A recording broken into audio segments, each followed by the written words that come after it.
നമസ്കാരം. ഇന്ന് നമ്മുടെ കൂടെ ഒരു കാറുണ്ട്. വെറും കാറല്ല, വിളിച്ചാൽ അടുത്തേക്ക് വരുന്ന കാറാണ്. വാടാ മോനെ, തുടങ്ങാം. വാ വാ, ക്യാമറ ഫ്രെയിമിലേക്ക് നിൽക്ക്. വരൂ വരൂ വരൂ. ഇത് ടാറ്റ ഹൈറർ EV ആണ്. വെൽക്കം ടു വണ്ടി പ്രാന്തൻ.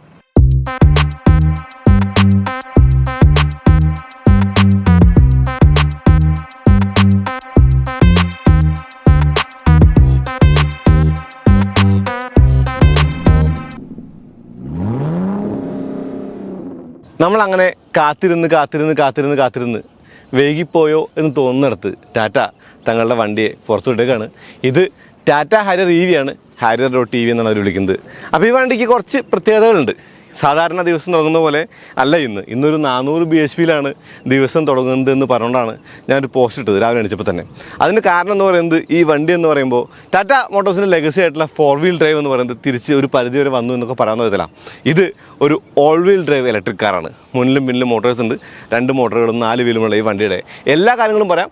ടാറ്റ ഹാരിയർ EV ആയപ്പോൾ EV ആക്കാൻ വേണ്ടി ചെയ്ത കാര്യങ്ങളെന്ന് പറയുന്നത്, EVയുടെ ഒരു ഫേസ് കൊടുത്തു, ഗ്രില്ലെടുത്ത് കളഞ്ഞു, അവിടെ കുറച്ച് ലൈൻസ് കൊടുത്തു, അല്ലെങ്കിൽ ക്യാമറ 360 വന്നു. ബമ്പറൊക്കെ സാധാരണ ആ ഒരു ഹാരിയറിന് തന്നെയാണ്. താഴത്ത് ബാറ്ററി പാക്ക് വന്നു ഒഴിച്ചാൽ കാര്യമായിട്ടുള്ള മാറ്റങ്ങൾ മുന്നിലില്ല. എന്ന് പറയുമ്പോൾ ശരിക്കും പറഞ്ഞാൽ ഒറ്റ നോട്ടത്തിൽ EV ആണെന്ന് മനസ്സിലാക്കാൻ ഈ ഗ്രില്ലാണ് സഹായിക്കുക. ടാറ്റ ലോഗോയുടെ ബോർഡർ വെള്ളയല്ലേ, ഭംഗിയുണ്ടോ? പിന്നെ ഇതിനൊരു ഇത്തിരി ഗ്രൗണ്ട് ക്ലിയറൻസിൻ്റെ കാര്യമുണ്ട്. ഇവർ പറയുന്നില്ല ഇതൊരു ഓഫ് റോഡറാണ്. ഓഫ് റോഡിന് തക്കവണ്ണം ഒരു ഗ്രൗണ്ട് ക്ലിയറൻസ് ഉണ്ടോ, ഓഫ് റോഡ് പെട്ടെന്ന് തോന്നി. എന്നാലും നിങ്ങളുടെ അഭിപ്രായം നിങ്ങൾ താഴെ കമൻറ്റ് ചെയ്യൂ. ടാറ്റ ഹാരിയറും ഹാരിയർ EVയും തമ്മിലുള്ള വ്യത്യാസം വശങ്ങളിൽ അത്ര പ്രകടമൊന്നുമല്ല. നേരെ നോക്കി കാണാം, QWD എന്നുള്ള ക്വാഡ് വീൽ ഡ്രൈവ് അഥവാ ഓൾ വീൽ ഡ്രൈവിൻ്റെ ബാഡ്ജ് ഉണ്ട്. ഒരു ഗ്രേ ഫിനിഷൊക്കെ കൊടുത്തിട്ടുണ്ട്. ഒരു സ്റ്റെപ്പ് ഉണ്ട്. സ്റ്റെപ്പ് എന്ന് പറയുന്നത് ബാറ്ററി കാണാതിരിക്കാൻ കൂടി വേണ്ടിയാണ്. പിന്നെ 19 ഇഞ്ചാണ് വീല്. 245, 55, 69 മുന്നിലും പിന്നിലും ഡിസ്ക് ബ്രേക്കുകളാണ്. എയറോ ഇൻസേർട്സ് കാണാം. അപ്പോൾ ഈ വണ്ടി എന്ന് പറയുന്നത് ഒരു EV ആക്കിയതാണ്. അതൊരു ഡീസൽ കാർ EV ആക്കിയതാണ്. അതിൻ്റേതായിട്ടുള്ള മാറ്റങ്ങളുണ്ട്. പക്ഷേ ഇത് ഓടിക്കുമ്പോൾ നമുക്കറിയാണ്ട് എന്തായാലും 400 bhp പവർ കൊടുക്കാൻ ഈ വണ്ടിക്ക് പറ്റിയല്ലോ. പിന്നെ ബ്ലാക്ക് ക്ലാഡിങ് കൊള്ളാം. ഈ സ്റ്റെപ്പിൻ്റെ കളറൊക്കെ ഇഷ്ടപ്പെട്ടു. ഗ്രേ ഇൻസൈഡ് നല്ലതാണ്. 360 ക്യാമറയുണ്ട്. ഓക്കെ, വശങ്ങളിൽ .EV എന്നുള്ള ബാഡ്ജ് കൂടി അവർ കൊടുത്തിട്ടുണ്ട് എന്നുള്ളതാണ്. ടാറ്റ ഹാരിയർ EVയുടെ പിന്നിൽ ഇൻഡിപെൻഡൻറ്റ് സസ്പെൻഷനാണ്. ഓക്കെ, ഇത് ഓൾ വീൽ ഡ്രൈവ് ആണല്ലോ. ഇവിടെ റേഞ്ച് റോവറിൻ്റെ ഒരു കഷ്ണം കാണാം. അത് ആ ക്യാമറയാണ്.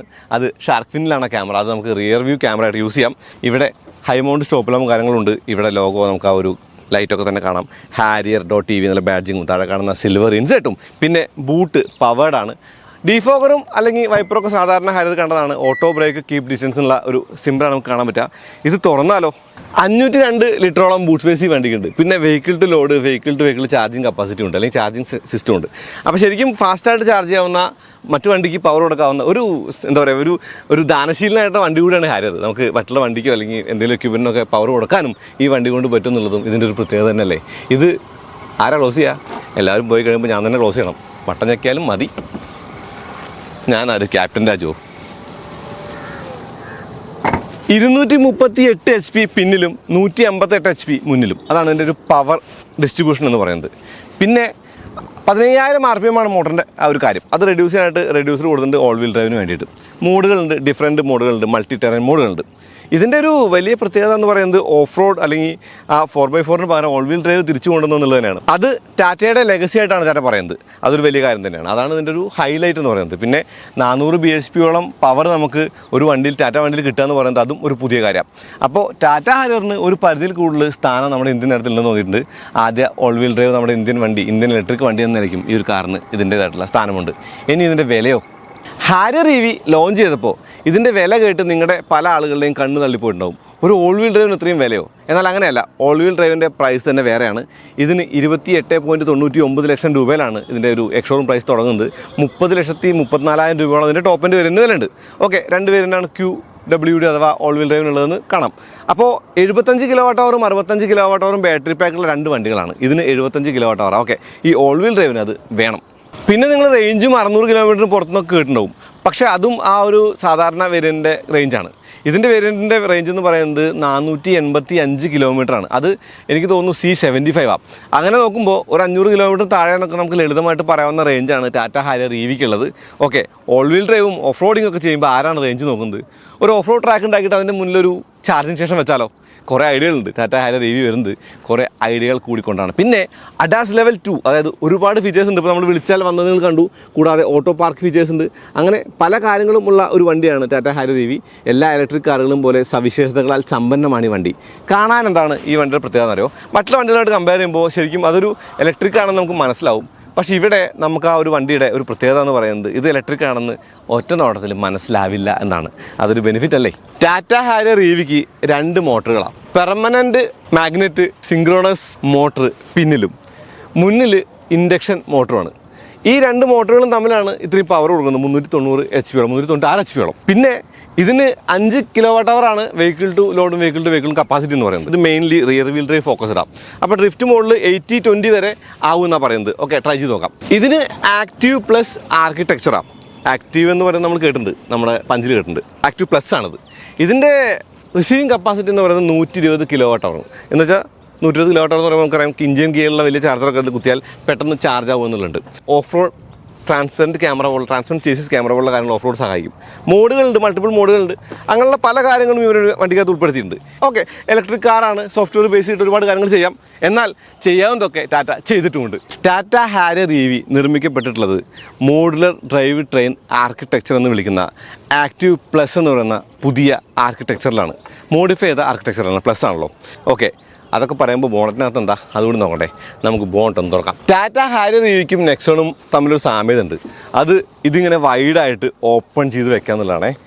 ഇത്രയൊക്കെ വൈഡായി ഓപ്പൺ ചെയ്ത് വെക്കാൻ പറ്റും. അതായത് ഈ സ്റ്റേ ഇല്ലെങ്കിലും ബോണറ്റ് തുറന്ന് നിൽക്കും. ഇവിടെ ഒരു ഫ്രങ്ക് ഉണ്ട്. ഈ ഫ്രങ്കിൽ 17 കിലോ മാക്സിമം വെയിറ്റും ഉണ്ട്. പിന്നെ ഫ്ലൂയിഡ്സ് ഒക്കെ നിറയ്ക്കുന്നത് ഈ ബോണറ്റ് തന്നെയാണ്. ഓക്കെ, നീറ്റായിട്ടുള്ളൊരു ഇൻറ്റഗ്രേഷനാണിത്. ഇത് കറണ്ട് വണ്ടി ആയപ്പോൾ, അല്ലെങ്കിൽ ഇലക്ട്രിക് വണ്ടി ആയപ്പോൾ ഇവരിത് കളഞ്ഞിട്ടില്ല എന്നുള്ളതും ഒരു പ്രധാനപ്പെട്ട കാര്യമാണ്. NVH സഹായിക്കുമോ? വലിയ കാര്യമായിട്ടൊന്നുമില്ലെന്നേ. ഇത് ഇലക്ട്രിക് അല്ലേ. ടാറ്റ ഹാരിയർ റിവ്യൂവിൽ കുറേ അധികം കാര്യങ്ങളുണ്ട്. 36.9 ഇഞ്ച് സ്ക്രീൻ ഒരു കാര്യമാണ്. സ്ക്രീനിലേക്ക് വരുന്നതിന് മുന്നേ ഇതിന് 520 ഡിഗ്രിയൊക്കെ ക്യാമറ വരുന്നുണ്ട്. അതായത് താഴത്തെ ക്യാമറ വേഗം. സ്റ്റിയറിംഗ് ഫെമിലിയറാണ്, ഡാഷ്ബോർഡ് ഫെമിലിയറാണ്, ഈ നിൽക്കുന്ന കാര്യങ്ങളൊക്കെ ഫെമിലിയറാണ്. ഇതിനകത്ത് കയറി ആദ്യം കണ്ടുപെടുന്ന ഒരു കാര്യം ഈ സ്ക്രീനാണ്. അല്ലെങ്കിൽ ഈ ക്യാമറ മൗണ്ട് ചെയ്തിട്ടുള്ള ഈ റിയർ വ്യൂ ക്യാമറ ആണ്. അതായത് റിയർ വ്യൂ ക്യാമറ എന്ന് പറയാൻ പറ്റില്ല, IRVM, internal rear view monitor അല്ലെങ്കിൽ മിറർ എന്ന് പറയാൻ മോണിറ്ററായിട്ട്. അപ്പോൾ ആ ഒരു കാര്യം നമുക്ക് കാണാം.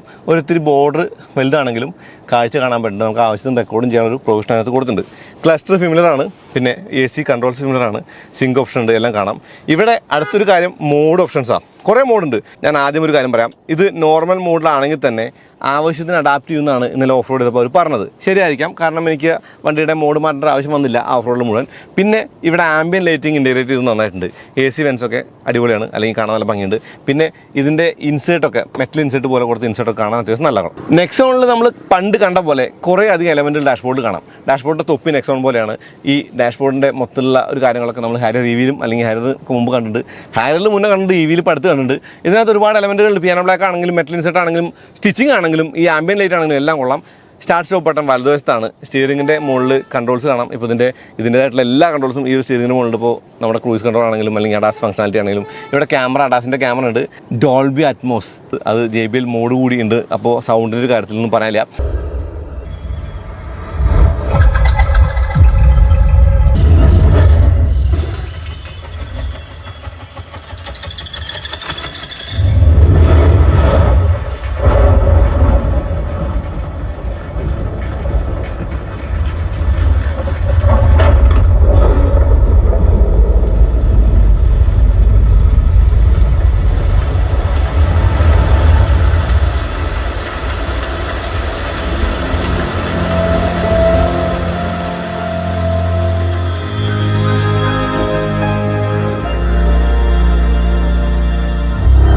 പിന്നെ മെനുവിലൂടെ കണ്ണ് ഓടിച്ചാൽ എനിക്കത് ഇഷ്ടപ്പെട്ട കുറച്ച് കാര്യങ്ങൾ മെനുവിൻ്റെ കാര്യമായിട്ട് പറയാം. ഒന്ന്, ആമസോൺ പ്രൈം വീഡിയോ ഉണ്ട്. അവരതിലിപ്പോൾ പരസ്യമിട്ട് നിറച്ചു. ഇനി ആമസോൺ ഞാൻ പ്രൈം വീഡിയോ കട്ട് ചെയ്താലോ ആലോചിക്കുന്നുണ്ട്. കസ്റ്റം ടെറൈൻ മോഡിൽ നമുക്ക് കാര്യങ്ങളൊക്കെ കണ്ടുകൊണ്ട് ചെയ്യാം. ആ ഒരു ബട്ടൺ മരുന്നതിന് പകരം ഡ്രിഫ്റ്റ് മോഡ് ഓൺ ആക്കാനുള്ള ഓപ്ഷൻ അവിടെ കാണാം. അതിൻ്റെ കൂടെ സീറ്റുകൾ, മെമ്മറി സീറ്റുകൾ അല്ലെങ്കിൽ സീറ്റ് എൻട്രി എക്സിറ്റ് സീറ്റുകളാണ്. ഇവിടെ മെമ്മറി 1, 2, 3 ഉണ്ട്. എൻട്രി എക്സിറ്റ് എന്ന് പറയുമ്പോൾ വണ്ടി കയറുമ്പോൾ ഇറങ്ങുമ്പോഴും വണ്ടി മുന്നോട്ടും സീറ്റ് നീക്കുന്നതിനാണ് പറയുന്നത്. അത് കാണാം. അത്യാവശ്യം നല്ല കാറ്റുണ്ട് കേട്ടോ. ഞാൻ സൗണ്ട് ക്ലിയർ ആണെന്നാണ് വിചാരിക്കുന്നത്. ഇവിടെ നമുക്ക് AQI ഓക്കെ അതതിനകത്തുള്ളതാണ്. പിന്നെ താഴേക്കാണ് സ്ക്രോൾ ചെയ്യുക, മുകളിലേക്കല്ല. ഓട്ടോ പാർക്ക് അസിസ്റ്റ്, വണ്ടി തന്നെ പാർക്ക് ചെയ്യും. നമുക്ക് കസ്റ്റം പാർക്കിംഗ് ഉണ്ട്, എവിടെ വേണേൽ പാർക്ക് ചെയ്യാം. പിന്നെ ഫ്രീ സ്റ്റൈൽ പാർക്കിംഗ് ഉണ്ട്, വണ്ടിക്ക് പാർക്ക് ചെയ്യുന്ന സ്ഥലമൊന്നും വേണ്ട. ഇപ്പോൾ കുറച്ച് അപ്പുറത്ത് കൊണ്ട് നിർത്തണം, വണ്ടി നിർത്താൻ. പിന്നെ ക്ലൈമറ്റിൻ്റെ ഓപ്ഷൻസും കസ്റ്റം ടെറൈൻ മോഡ് ഞാൻ പറഞ്ഞു. EVയുടെ ഓപ്ഷൻസ് കാണാം. EVയുടെ ഓപ്ഷൻസിൽ ആ ഒരു charging assistance, charging health percentage, discharging mode, energy information, charging health pattern എന്ന് പറയുന്നത് നമ്മൾ ഓടിക്കുന്ന കാര്യങ്ങളൊക്കെ മോണിറ്റർ ചെയ്തുകൊണ്ടുള്ള കാര്യങ്ങളാണ്. EV സെറ്റിംഗ്സിനകത്ത് EVയുടേതായിട്ടുള്ള സെറ്റിംഗ്സ് കാണാം, സ്മാർട്ട് ലാമ്പ് ഓപ്പൺ ചെയ്യാൻ ഓഫ് ചെയ്യാനൊക്കെ. പിന്നെ ഇവിടെ നമുക്ക് ഡ്രൈവ് പേ എന്ന് പറഞ്ഞ ഓപ്ഷനിലാണ് നമ്മൾ പേ ചെയ്യുക, കൊണ്ടുപോയിട്ട് പേ ചെയ്യുക എന്ന് പറഞ്ഞാൽ അറിയാലോ, നമുക്ക് ഗൂഗിൾ പേക്ക് പകരം വണ്ടിയുടെ പേ ഉപയോഗിക്കുന്നതാണ്. എല്ലായിടത്തും നമ്മുടെ UPI വന്നു ഇപ്പോൾ അല്ലേ. ഓക്കെ, ഇമേജ് വ്യൂവർ പോലുള്ള കാര്യങ്ങളും RKDV ഒക്കെ ഉണ്ട്. RKDV ഒക്കെ പറഞ്ഞ് പഴകി. ജിയോ ഹോട്ട്സ്റ്റാറും കണ്ടു. എനിക്ക് തോന്നുന്നു പ്രൈമിനേക്കാൾ ഹോട്ട്സ്റ്റാർ, അത് പരസ്യം കുറവാണ്. മൂഡ് ലൈറ്റ്, നാവിഗേഷൻ ഇൻബിൽറ്റായിട്ട് കണ്ടു. അത് മാപ്പ് മൈ ഇന്ത്യയുടെയാണ്, അത് പുതിയ കാര്യമാണ് ഹാരിയർ EVയിൽ. ഇവിടെ ഇൻഡിക്കേറ്റർ ഇടുമ്പോൾ വരുന്ന മോണിറ്ററിങ്ങും അല്ലെങ്കിൽ ആ ക്യാമറ കാണിക്കുന്നതൊക്കെ അകത്താണ്. പിന്നെ മൾട്ടിപ്പിൾ മോഡുണ്ട്, നാവിഗേഷൻ മുഴുവനായിട്ട് നമുക്ക് അതിനകത്ത് കാണിക്കാനുള്ള ഓപ്ഷൻ ഉണ്ട്. ഓക്കെ, നമ്മൾ പല ടാറ്റ മോട്ടോഴ്സ് വണ്ടിയിലും കണ്ടതാണ്. ചാർജിങ് ഓപ്ഷൻസ് മൾട്ടിപ്പിളാണ്. അതിൻ്റെ ഒരു കാര്യം എന്ന് പറയുമ്പോൾ ഇവിടെ ചെറിയ ഒരു 45 വോട്ടിൻ്റെ പോർട്ട് കാണാം. ഇൻഡക്ഷൻ വയർലെസ് ചാർജിങ് ഉണ്ട്. മോഡുകൾ മാറ്റുള്ള ഓപ്ഷൻ ബൂസ്റ്റ് മോഡുണ്ട്. ബൂസ്റ്റ് മോഡാണ് ഏറ്റവും കൂടുതൽ പവർ. ബൂസ്റ്റ് മോഡ് നമുക്ക് ഇത്തിരി നേരത്തേക്കല്ല, ആവശ്യത്തിന് യൂസ് ചെയ്യാനുള്ള ഗുണമാണ്. ഗിയർ ഷിഫ്റ്റും നമുക്ക് പരിചിതമാണ്. ഈ ഗിയർ ലിവർ എന്ന് പറയുന്നത് നെക്സോണിലൊക്കെ കണ്ടു. സീറ്റിൻ്റെ പാറ്റേൺ കൊള്ളാം. ഈ സീറ്റിൻ്റെ ഒരു പ്രത്യേകത എന്ന് പറയുന്നത് ഈ സീറ്റിൻ്റെ ഒരു ഇരിക്കാനുള്ള സുഖമാണ്. ഒത്തിരി വീതി കുറവാണെന്ന് തോന്നി. എന്നാലും ഈ വണ്ടിയുടെ സൈസിനുള്ള സീറ്റില്ല, എന്നാലും നല്ല കംഫർട്ടബിളായിട്ട് ഇരിക്കാൻ പറ്റുന്നുണ്ട്. സൈസ് സപ്പോർട്ടൊക്കെ ഉണ്ട്, ഹെഡ് റൂം ഉണ്ട്, ലെഗ് റൂം ഉണ്ട്. ഓക്കെ, ഇതൊക്കെ ഹാരിയറിൻ്റെ ഒരു കാര്യമാണ്. അത് EVയിൽ വന്നപ്പോഴും വ്യത്യാസമില്ല. ഡോർ പാഡുകളിൽ അത്യാവശ്യം നല്ല സ്റ്റോറേജ് സ്പേസ് ഉണ്ട്. മൾട്ടിപ്പിൾ സ്റ്റോറേജ് സ്പേസിലൊരു ഡോർ പാഡാണ്, അറിയാലോ. പിന്നെ ഇതിൻ്റെ പവേർഡ് സീറ്റ് നമുക്ക് അഡ്ജസ്റ്റ് ചെയ്യാനും ഈസിയാണ്. വെന്റിലേറ്റർ സീറ്റിൻ്റെ ഫംഗ്ഷൻ ഈ സീറ്റിൻ്റെ താഴെ കൊടുത്തത് നമ്മൾ പല ടാറ്റ വണ്ടിയിലും കണ്ടു. ആക്സ് ചെയ്യാൻ കുറച്ച് ബുദ്ധിമുട്ടാണെങ്കിലും ഒരിക്കൽ ആക്സ് ചെയ്താൽ പിന്നെ പഠിച്ചോളും. വേറെ പ്രത്യേകത ഒന്നും പറയാനില്ല. ഇതിന് ഡുവൽ സോണാണ് AC, സിങ്ക് ഫംഗ്ഷൻ കാണാം. പിന്നെ ഓട്ടോ ഹോൾഡും ഇലക്ട്രിക് പവർ ബ്രേക്കും. ഓക്കെ, ഇലക്ട്രിക്കാണ്. ഈ കാര്യങ്ങളൊക്കെ തന്നെയും കാണാമെന്നുള്ളതാണ്. ഇതിന് ടിൽറ്റും റീച്ചും ഉണ്ടോ? യെസ്, ടിൽറ്റും ഉണ്ട്, റീച്ചും ഉണ്ട്. പിന്നെ റീജൻ ഓപ്ഷനായിട്ടുള്ള പാഡൽ ഷിഫ്റ്റും കാണാം. പഴയ ടാറ്റ സഫാരിയുമായിട്ടുള്ള സാമ്യം എന്ന് പറയുന്നത് ഇതിൻ്റെ ബാക്ക് സീറ്റ് നല്ലതാണ് എന്നുള്ളതാണ്. അതൊരു ബോഡി ഓൺ ഫ്രെയിം ആണെങ്കിൽ കൂടി അത്യാവശ്യം നല്ല ഒരു വണ്ടിയായിരുന്നു ബാക്ക് സീറ്റിൽ യാത്ര ചെയ്യാൻ. ഇതും നല്ല തൈ സപ്പോർട്ട്, നല്ല ഹെഡ് റൂം, നല്ല ലെഗ് റൂം, നല്ല ന്യൂ റൂമൊക്കെ ഉള്ള ഒരു ബാക്ക് സീറ്റാണ്. ഇനി പാസഞ്ചർ സീറ്റിൽ ബോസ് മോഡ് ഉണ്ട്. അത് ഉപയോഗിച്ച് നമുക്ക് ആ സീറ്റ് മുന്നോട്ടാക്കാനും അല്ലെങ്കിൽ ചാര് മാത്രം മുന്നോട്ടാക്കാനും പറ്റും. ഇവിടെ പനോരമിക്കാണ് സൺറൂഫ്, വൈറ്റാണ് ടോപ്പ് ആൻഡ് പാട്ട്, അതുകൊണ്ട് തന്നെ നല്ല വെളിച്ചമുണ്ട്, നല്ല എയറി ഫീൽ ഉണ്ട്. ഇനി ഈ വണ്ടിക്ക് AC വെൻറ്റുകൾ ബീപ്പിലുള്ള അറിയാലോ. അതുപോലെ റിയർ ഡോർ പാഡിനകത്ത് കാണുന്ന ആ ഒരു തട്ടുകളായിട്ടുള്ള കാര്യങ്ങൾ നിങ്ങൾ കണ്ടിട്ടുണ്ട്. ഒരു സൺഷെയ്ഡ് കൊടുത്തിട്ടുണ്ട്, അതൊരു പുതിയ കാര്യമാണ്. കൂടാതെ ഈ വണ്ടിക്കകത്ത് ഇരിക്കാൻ അത്യാവശ്യം നല്ല സുഖമുണ്ട് എന്നുള്ളതാണ്. സുഖം നല്ല പറയാം. അതെ, അതിൻ്റെ കാര്യം എന്ന് പറയുന്നത് ഈ ലെതറിൻ്റെ മെറ്റീരിയൽ അത്യാവശ്യം സോഫ്റ്റ് ആണ് എന്നുള്ളതാണ്. Tata Harrier EV ഓടിക്കുകയാണ്. ഇവിടെ ചെറുതായിട്ടൊക്കെ ഒന്ന് ഡ്രിഫ്റ്റ് ചെയ്തു. ഡ്രിഫ്റ്റ് മോഡുണ്ട്. 80 ബാക്കിലും 20 മുന്നിലും ആ പെർസെൻറ്റേജ് പവറിൻ്റെ. പക്ഷേ കാര്യമായിട്ട് വണ്ടി ഡ്രിഫ്റ്റ് ആയില്ല കേട്ടോ. അതായത് സ്ലൈഡായി, അത്രേ ഉള്ളൂ. എന്നാലും ബൂസ്റ്റ് മോഡുണ്ട്. ബൂസ്റ്റ് മോഡ് വെച്ചിട്ട് 0 to 100 in 6.3 seconds. Boost mode on.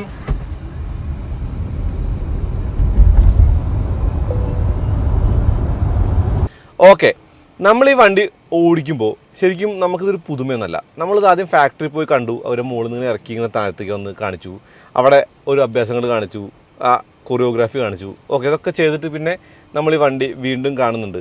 അതെവിടെയാണ്? അത് ലോഞ്ച് ഫംഗ്ഷനിലാണ്. ലോഞ്ച് ഫംഗ്ഷനിൽ കണ്ടു, ഓട്ടോ എക്സ്പോയിൽ കണ്ടു, ഫാക്ടറി പോയി കണ്ടു, പിന്നെ ഓഫ് റോഡ് ഇവൻറ്റിന് പോയി.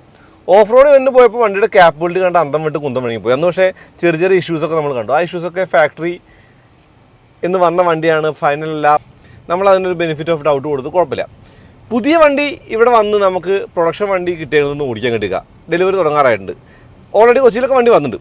ഇവിടെ നമ്മളിത് ഓടിക്കുമ്പോൾ നമുക്കിതിൻ്റെ കാര്യങ്ങൾ പറയാനുള്ളത്, തറവലി കുറച്ച് കാര്യങ്ങൾ പറയണം. എങ്ങനെയുണ്ട് ഹാരിയർ EV എന്നുള്ള ഒറ്റ വാക്കിൽ ആദ്യം പറഞ്ഞാൽ വണ്ടി കൊള്ളാം. അതാണ് എൻ്റെ കാര്യം. വണ്ടി കൊള്ളാം. 3 കാര്യങ്ങളാണ്. ഒന്ന് എന്ന് പറയുന്നത് നല്ല സസ്പെൻഷനാണ്. റൈഡ് ക്വാളിറ്റി എക്സെപ്ഷണലാണ്. 19 ഇഞ്ച് വീലാണെന്ന് ഓർക്കണം. 19 ഇഞ്ച് വീലിൽ ഈ വണ്ടിക്ക് നല്ല റൈഡ് ക്വാളിറ്റി ഉണ്ട്, അതിൽ സംശയമൊന്നുമില്ല. പിന്നെ നല്ല പവർഫുള്ളാണ്. 396 HP അതായത് മുന്നിലും പിന്നിലും 258 ആണെന്ന് തോന്നുന്നു. പിന്നിൽ മുന്നിൽ ഏറെക്കുറെ 158. ഓക്കെ, ഈ മോട്ടറിലേക്ക് പവർ കൊടുക്കുന്നത് 75 kWh ബാറ്ററിയാണ്. 65 kWh ഉണ്ട്. അവിടേക്ക് നമ്മൾ പോകണ്ട, നമുക്ക് എന്തെങ്കിലും ഓടിക്കാൻ പറ്റുകയാണെങ്കിൽ പറയാം. അല്ലാണ്ട് എല്ലാവരും പറയുന്ന പോലെ 650 km റേഞ്ച് അല്ലെങ്കിൽ വിലക്കുറവെന്നും പറഞ്ഞിട്ട് നമ്മൾ പറയുന്നില്ല. ഇത് ഓൾ വീൽ ഡ്രൈവ് ആണ്. 30,43,000 രൂപയോളം അതിന് എക്സ്ട്രോൺ പ്രൈസ് ഉണ്ട്.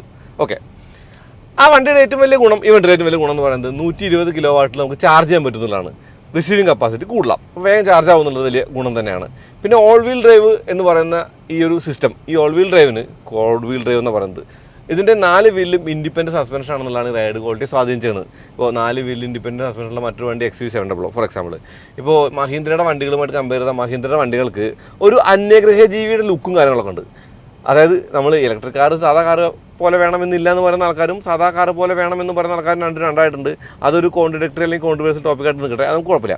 എനിക്ക് കാറ് പോലെ ആവുന്നതാണ് ഇഷ്ടം എന്നുള്ളൊരു പോയിന്റ് ഉണ്ട്. അപ്പോൾ നമ്മൾ ഓടിക്കുന്ന ഒരു കാറാണെന്നുള്ള ഫീൽ എപ്പോഴും ഉണ്ടാവണം. ആ കാര്യത്തിൽ ഹാരിയറിന് 100 മാർക്കാണ്. ഇത് ഡീസൽ ഹാരിയർ പോലെ തന്നെയാണ്. ചെറിയ ചെറിയ ഇലക്ട്രിഫിക്കേഷൻ മാറ്റങ്ങൾ മാത്രമേ അവിടെ ഇവിടെയൊക്കെ ഉള്ളൂ. അത് വലിയ മാറ്റങ്ങളായിട്ട് നമുക്ക് ഫീൽ ചെയ്യില്ല. എന്നാൽ ആ മാറ്റങ്ങൾ ടെക്നോളജിക്കലി ആയതുകൊണ്ട് തന്നെ ക്യാമറ, ഈ ഷാസി ക്യാമറയൊക്കെ നല്ല കാര്യമായിട്ട് തോന്നി. പിന്നെ ഇതിൻ്റെ ലോഞ്ച് മോഡ് ഇതിനകത്ത് കണ്ടില്ല, പക്ഷേ ഡ്രിഫ്റ്റ് മോഡ് കണ്ടു. ആ ഡ്രിഫ്റ്റ് മോഡ് നല്ലതായിട്ട് തോന്നി. പിന്നെ നല്ലതായിട്ട് തോന്നി പറയുമ്പോൾ ഒരു ഫൺ ഫാക്ടറിന് വേണ്ടിയിട്ട്, ഇപ്പോൾ ഡ്രിഫ്റ്റ് ചെയ്യാനൊന്നും പറ്റില്ല, എന്നാലും ഒരു മോഡുണ്ട്, നമുക്ക് വേണമെങ്കിൽ കുറച്ച് പവർ കൊടുത്ത് ഓടിക്കുക എന്നുള്ളത് നല്ല കാര്യമാണ്. പിന്നെ ബൂസ്റ്റ് മോഡ് നല്ല ഒരു കാര്യമാണ്. ബൂസ്റ്റ് മോഡിൻ്റെ കാര്യത്തിൽ ഇതിപ്പോൾ ബൂസ്റ്റ് മോഡ് ഇട്ടാൽ, ബൂസ്റ്റ് മോഡ് നമ്മൾ മാനപ്പോഴും ഓഫ് ചെയ്യുന്ന വരെ ബൂസ്റ്റ് മോഡ് നിൽക്കുന്നുണ്ട്. ബാറ്ററി റേഞ്ച് കുറച്ച് കാണിക്കുന്നുണ്ട് എന്നേ ഉള്ളൂ, എന്നാലും നിൽക്കുന്നുണ്ട്. കാരണം കുറച്ച് ദൂരം ഓടിച്ചിട്ട് അല്ലെങ്കിൽ 5-6 സെക്കൻഡോ 10 മിനിറ്റോ ഓടിച്ചിട്ട് അങ്ങനെ ബൂസ്റ്റ് മോഡ് മാറുന്നില്ല. കുറച്ച് ദൂരം ഓടിച്ച് നോക്കിയിട്ടില്ല, എന്നാലും ആ ഓടിക്കുമ്പോൾ ബൂസ്റ്റ് മോഡ് അവിടെ തന്നെ നിൽക്കുന്നുണ്ടെന്ന് നല്ല കാര്യമാണ്. നമുക്ക് ആ പവർ എടുത്ത് ഓടിക്കാൻ പറ്റും. ഈ ബൂസ്റ്റ് മോഡിലാണ് 504 ന്യൂട്ടൺ മീറ്റർ ടോർക്ക് കിട്ടുന്നത്. ആ ടോർക്കും ഈ പവറും കൂടി ചേരുമ്പോൾ വണ്ടി വെടിക്കെട്ട് പോലെ പോകുന്നത്. വെടിക്കെട്ട് പോലെ പോകുന്ന പറയുമ്പോൾ ഒറ്റ പോക്കാണ്. 6.3 അതിലും കുറച്ചൊക്കെ ചെയ്യാൻ പറ്റുന്നുണ്ടാവും 400 bhp വണ്ടിക്ക്. പക്ഷേ അവരത് ലിമിറ്റ് ചെയ്ത് നന്നായി എനിക്ക് തോന്നുന്നു. കാരണം more power comes with more responsibility എന്നുള്ളതല്ലേ. ഓക്കെ, റിയർ വീൽ ഡ്രൈവ് ആയിരുന്നെങ്കിൽ നല്ലതെന്ന് തോന്നുന്ന ആൾക്കാർക്ക് റിയർ വീൽ ഡ്രൈവ് ഉണ്ട് എടുക്കാനായിട്ട്. ഓൾ വീൽ ഡ്രൈവ് വേണം എന്നുള്ള ആൾക്കാർക്ക് ഓൾ വീൽ ഡ്രൈവ് ഉണ്ട്. ഇത് ഇതിൻ്റെ ഗുണങ്ങളാണ്. ഇപ്പോൾ ഞാൻ വില പറഞ്ഞു, റേഞ്ച് 600 സംതിങ് കിലോമീറ്റർ പറയുന്നത് സാധാ മോഡലിനാണ്. ഇതിന് 480 to 500 C75 റേഞ്ചാണ്. ആ റേഞ്ച് കിട്ടുമായിരിക്കും. പിന്നെ ഇതിൻ്റെ സെൻറ്റർ ഓഫ് ഗ്രാവിറ്റിയുടെ ഗുണം, ബാറ്ററി താഴെയാണ്. ആ ഗുണം നമുക്ക് വണ്ടി കാണാം. ഇത് നല്ല പ്ലാൻഡഡ് ആണ്, ഹാൻഡ്ലിങ് മികച്ചതാണ്. നമുക്ക് നമ്മുടെ കയ്യിൽ നിൽക്കുന്നുണ്ട് വണ്ടി. കാല് കൊടുത്ത് കോർണർ എടുക്കുമ്പോഴൊക്കെ നമുക്ക് വണ്ടി നമ്മുടെ കയ്യിൽ നിൽക്കുന്നുണ്ട്. വണ്ടി ഒരിക്കലും അയ്യോ വയ്യ എന്ന് പറയുന്നില്ല. കൂടിയ സ്പീഡിലും വണ്ടി അത്യാവശ്യം നമ്മുടെ ഒരു കൈ തന്നെ നിൽക്കുന്നുണ്ട്. നല്ല സ്റ്റെബിലിറ്റി ഉണ്ട്, നല്ല സ്റ്റേബിളാണ്. കൂടാതെ അത്യാവശ്യം കുഴപ്പമില്ലാത്തൊരു സ്റ്റിയറിംഗും ഉണ്ട്. ഈ സ്റ്റിയറിംഗ് 2 മോഡൊക്കെ ഉണ്ട്. ഞാൻ സ്പോർട്സ് മോഡ് ഇട്ടപ്പോൾ ഓടിക്കുന്നത്. ഈ സ്പോർട്സ് മോഡിൻ്റെ സ്റ്റിയറിംഗ് ഓടിക്കുമ്പോൾ എനിക്കിതിൻ്റെ ഈ സ്റ്റിയറിങ്ങിൻ്റെ റെസ്പോൺസ് ഇഷ്ടപ്പെട്ടു എന്നുള്ളതാണ്. പിന്നെ ബ്രേക്സും കൊള്ളാം, ഓട്ടോ ബ്രേക്കൊക്കെ ഉണ്ട്. അതല്ല ഞാൻ പറയുന്നത്, ഇതിൻ്റെ ബ്രേക്സ് നല്ലതാണ്. 4 വീലും ഡിസ്ക് ബ്രേക്കുള്ള ബ്രേക്കിംഗ് എന്ന് പറയുന്നത് റീജനറേറ്റീവ് ബ്രേക്കിംഗ് 0 ആക്കിയിട്ടാണ് ഞാൻ ഓടിക്കുന്നത്. എനിക്കത് നന്നായി തന്നെ തോന്നി. അതൊരു നല്ല കാര്യമാണ്. ഹോണും കൊള്ളാട്ടോ. ഇനി ഇതിൻ്റെ എന്താ പറയേണ്ടത്? ഞാൻ റൈഡ് ക്വാളിറ്റിയെ കുറിച്ച് പറഞ്ഞു, ബ്രേക്കിനെ കുറിച്ച് പറഞ്ഞു, ഹാൻഡ്ലിങ്ങിനെ കുറിച്ച് പറഞ്ഞു, ഇതിൻ്റെ പവർ ഡെലിവറി പറഞ്ഞു, പ്രൈസ് പറഞ്ഞു. ഇനി നിങ്ങൾക്ക് എന്താ അറിയേണ്ടത്? റേഞ്ച് കിട്ടുമോ എന്നുള്ളതല്ലേ.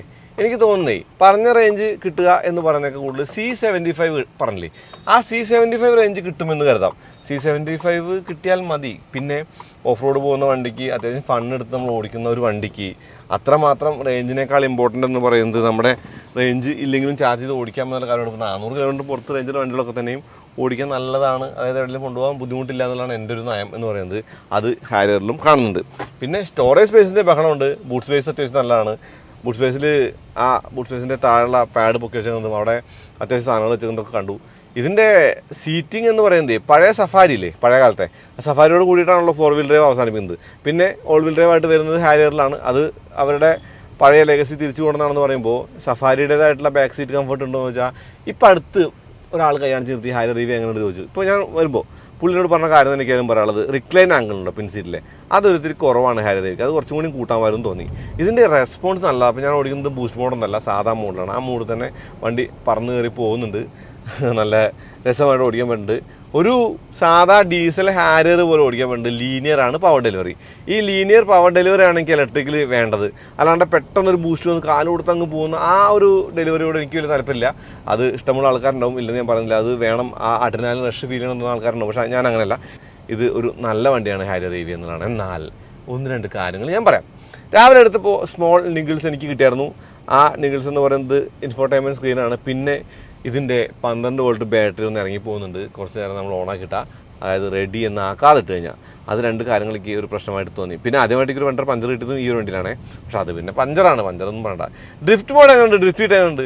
ഡ്രിഫ്റ്റ് ചെയ്തിട്ട് കുറേ ചളിയൊക്കെ തെറിപ്പിച്ചു എന്നല്ലാണ്ട് ഡ്രിഫ്റ്റ് എന്ന് പറയുന്നത് ഒരു പ്രോപ്പർ ഡ്രിഫ്റ്റ് വേറെ കാര്യമാണ്. അതിപ്പോൾ ഡ്രിഫ്റ്റ് മോഡ് വെച്ചും ഡ്രിഫ്റ്റ് ചെയ്യാൻ പറ്റില്ല. ഡ്രിഫ്റ്റ് പഠിക്കണം. അത് റിയൽ കാർ വെച്ച് മാന്യമായിട്ട് പഠിച്ചിട്ടൊക്കെ ചെയ്യേണ്ട കാര്യമാണ്. അല്ലാണ്ട് ഒരു സുപ്രഭാതത്തിൽ വന്നിട്ട് ഞാൻ ഹാരിയറിൽ ഡ്രിഫ്റ്റ് ആവാൻ പറ്റില്ല.